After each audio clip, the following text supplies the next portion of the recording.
Hey guys, welcome to day 20 of our Facebook Live challenge. Joining a little bit late this evening. It's been a little bit of a crazy day, nonstop. And I'm going to be honest, it's one of those days that I haven't been super proud of. I've had a little bit of a difficult time with dealing with my anger today, and so that's kind of what I wanted to talk about and switch things up a little bit.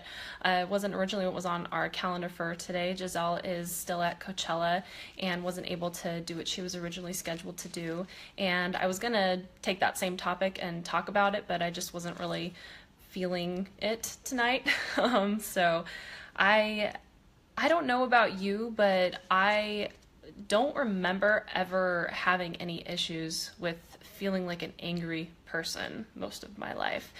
And it was one of the things that kind of took me by surprise when I became a mom and my kids got a little bit older and I started struggling with this rage that I would get. The only times I ever felt like that before were really dealing with injustice. I've always had a hard time with injustice, and so that's something that's always gotten me in the past, but I don't know exactly how to describe it. And so I just wanted to talk about that a little bit tonight because I don't know. I'm hoping that maybe I'm not alone in dealing with this and struggling with this and feeling like it kind of came out of nowhere, like it wasn't really a part of who I was and who I am, and learning how to deal with it basically. So I heard about this book called Buddhism for Mothers when I was still either pregnant with Zach or right after he was born, and it came highly recommended by a couple of the moms in a group that I was in, and so I've had it for a while, and one of the chapters in there specifically talks about dealing with anger, and I like how it opens up, and so I just kind of wanted to share a little bit of that. So the author says, there is certainly no shortage of causes for a mother's anger. One such cause is the sheer volume of work that family life demands of us, its constancy and the resultant lack of opportunity to attend to our own needs. At the worst of times, even a shower feels like an enormous treat, and for some mothers, the working hours demanded by small children are utterly punishing. In the book of Woman Born, Adrienne Rich expresses how she felt when she stole some precious time to write only to be interrupted by her child. She says, I would feel his wants at such a moment as fraudulent, as an attempt, moreover, to defraud me of living, even for 15 minutes as myself. My anger would rise. I would feel the futility of any attempt to salvage myself, and also the inequality between us. My needs always balanced against those of a child, and always losing. I could love so much better, I told myself, after even a quarter hour of selfishness, of peace, of detachment from my children. And I connected with that because I feel like a lot of times my anger, my frustration, all that, it comes out when I'm trying to do something and I'm not able to get it done. And it's like they're, in the way of me being able to get it done. And a lot of times it's also just a result of me feeling like I haven't had any time to myself to figure things out. Steve came home a couple of weeks ago and he knew that I was struggling and he was like, get out of here, go do something for yourself.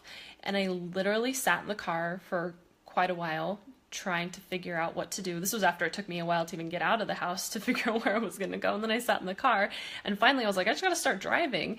And I'm driving and it's dinner time and I'm thinking, well, I should really take advantage of this because how often do I, get to eat warm food and enjoy a meal by myself and not have to worry about kids who only want to eat mac and cheese and that sort of thing.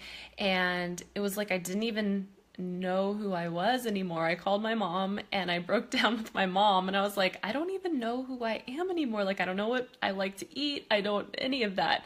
And so it's really important for us to have more of this time to ourselves so that we don't lose touch with who we are. Yes, we're going to change when we become parents, absolutely, but it's still important to connect with ourselves.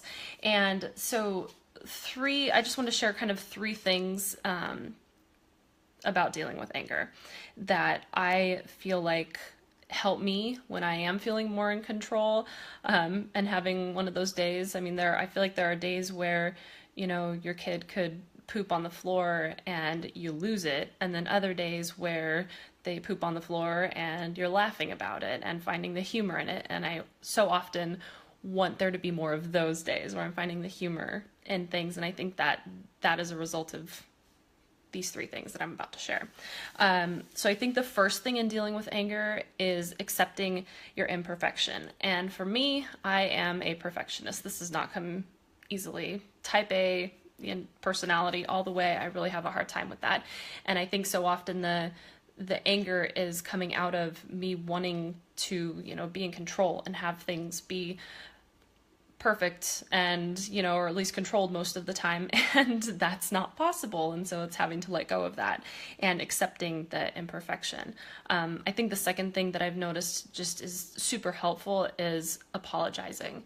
I want my kids to absolutely apologize if they ever wrong somebody. And the first thing that we can do is set that example. So I feel like for the most part, that's one thing I do stick to, that I am good at. If I lose my cool, it might be 5 minutes later, it might be 20 minutes later, but I'm typically able to, realize what it is that's happened and go to my kids and say, look, I am so sorry.